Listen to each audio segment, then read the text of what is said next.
But we've lived close to each other, and we've been on a few stags, adventures, rugby trips, World Cups.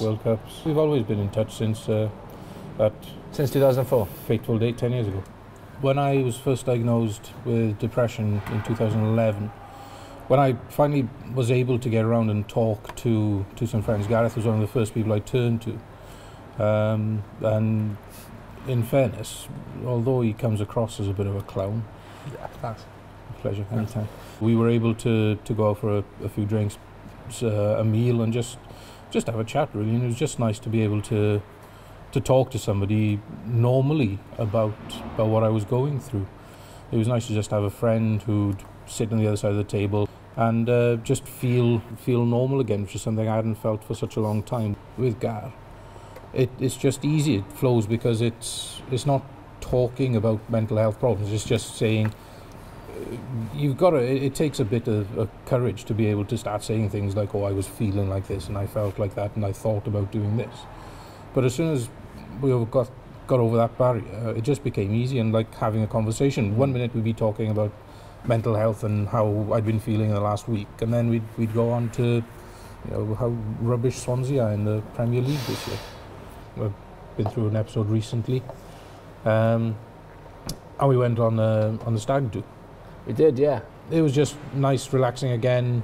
Instead of missing out on something, I took part in it, and that was thanks to Gareth being able to, and me being able to tell Gar about it, and being able to open up and understanding each other, so he could tell if I needed to disappear for half an hour just to clear my head, that he didn't make a fuss about it. But I think looking at that trip, right, and this made, the reality is, and the sad reality is, there were 30 guys on that trip.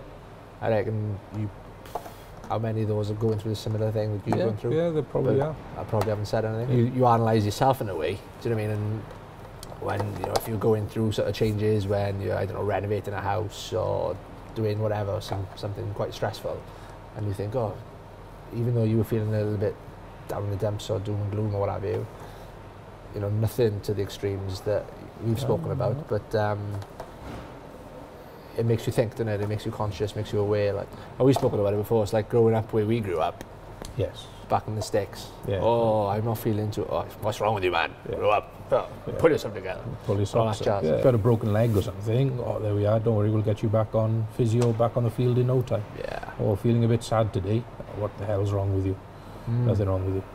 I didn't see it that we were talking about mental health. If that makes any sense. Yeah. It was just a sense that you wanted to get some stuff off your chest, and like you said, over a pint, over a meal, watching some sport, just chewing the fat really, and having a chat. And it to have a reaction like that is so helpful to build your confidence and build your esteem, that you feel you're part of something still, that you're being treated as a regular part, one of the guys, that you're not being alienated, you're not being judged.